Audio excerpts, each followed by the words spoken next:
Ay, hello. Hindi ko alam kung saan ako mag-umpisa. Gusto ko sanang sabihin na sinishare ko lang yung nararamdaman ko ngayong araw na to. Kasi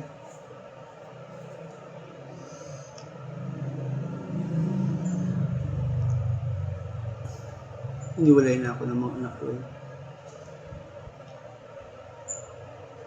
Ang anak ko, wala na, nasa kanilang nanay, habang ako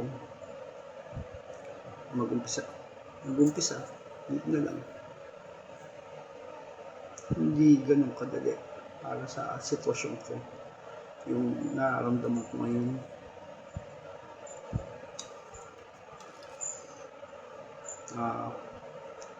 Hindi ko malaman kung saan ako mag-umpisa. Kasi simula ito sa sa pagsagot-sagot sa akin ng anak ko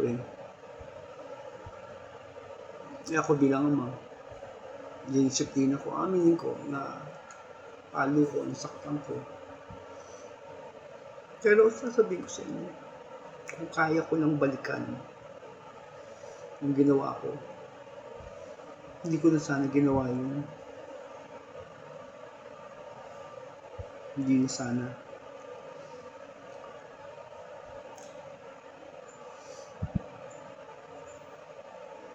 Mahal na mahal ko ang anak ko Mahal ko dalawa kong anak. Ngayon, iniwanan nila ako.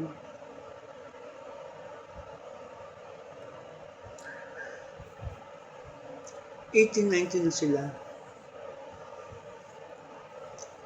From baby hanggang 19 years old, ako nag-aruga, ako nag-alaga, lahat ginawa ko.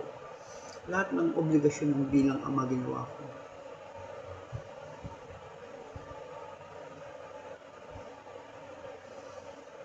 Oo, hindi naman ako perfect father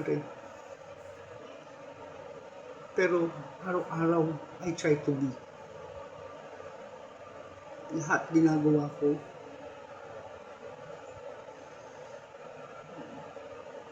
Hindi ko naman kinikwento sa kanila kung anong sakripisyo ko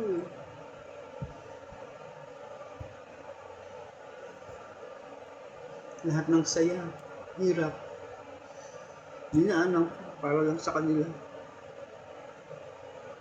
Tapos itong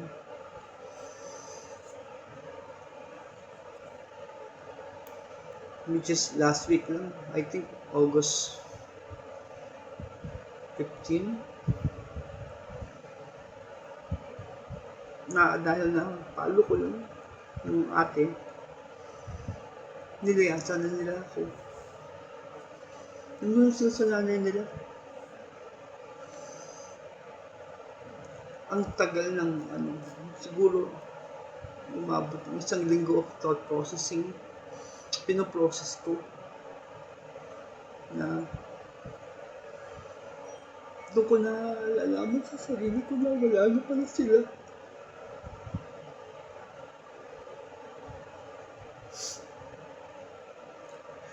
Nakikiusap ako sa kanila, nag-text ako, ginawa ko lahat. Sana magbabago ko. Lahat ng gusto nilang kondisyon, payag na ako. Payag ako. Basta bumalik lang sila sa akin. Kasi hindi ganun kadali bilang sa isang ama na nawala kagad ng mga anak nila, wala man ng closure.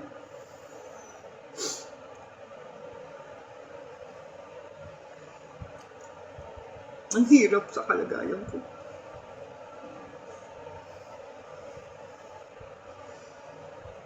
Hirap ako. Hindi ko malaman kung paano ko umpisa ng araw ko. Umuwi ako. Gagawin ko, uupo ako. Manonood. Hanggang sa makakatulog. Hindi na ako kumain. Nakakalimutan ko kumain. Gigising na lang ako, papasok ako. Naamin ko naman naamin ko kasalanan ko. Ang hinihingi ko lang, bumalik na sila sa akin, babawi ako.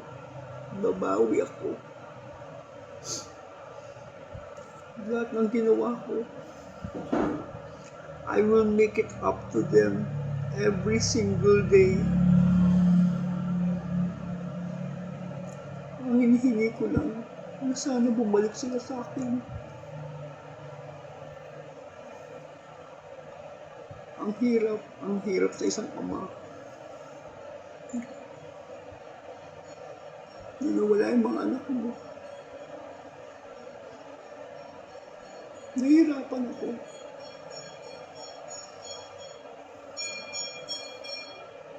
Aminin ko, nagkakaroon ako ng mga thoughts of suicide. Kasi, nawala yung purpose ko bilang ama. Doon ko na-realize na ang purpose ko bilang ama is arugain sila, protektahan, pag-aralin, buhayin, mahalin. Ang hirap magbalanse. Kasi, solo parent lang ako.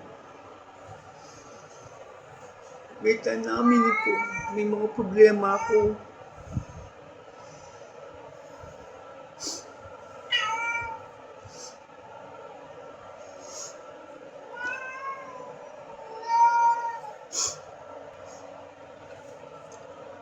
Ang hirap i-balanse. Natanong ko nga sa sarili ko, am I being a bad father? Am I not balancing everything? Kung tutusin,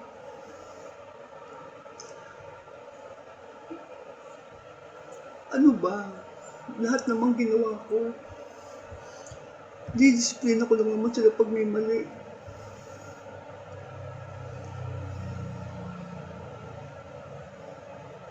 Hindi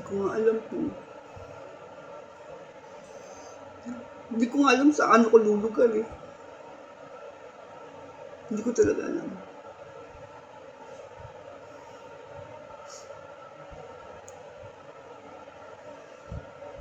Ganun lang kabilis. Dahil lang na napalo mo, iniwanan ka na.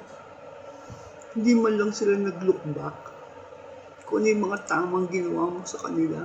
Kung ano yung mga masasayang nangyari sa buhay namin.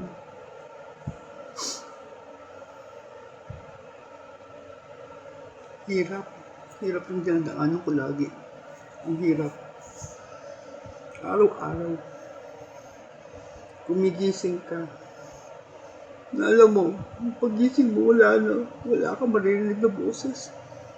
Wala nang sisigaw sa iyo na sasabihin, Daddy, ano breakfast? Daddy, alis ba tayo? Daddy, maglalakwatsa ba tayo? Day off muna. Pero dahil lang doon, na-disiplina ko lang. Nilayasan mo na ako.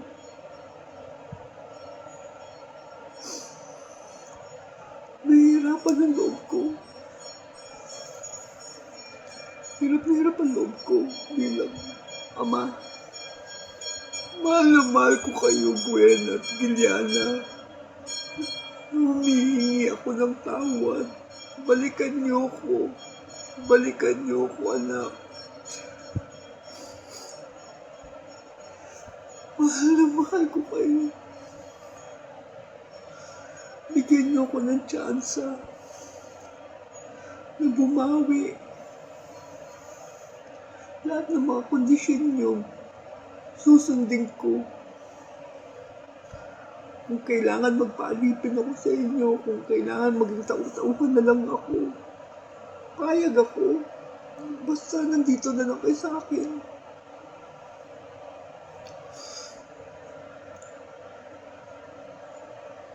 Ano ba dapat kong gawin?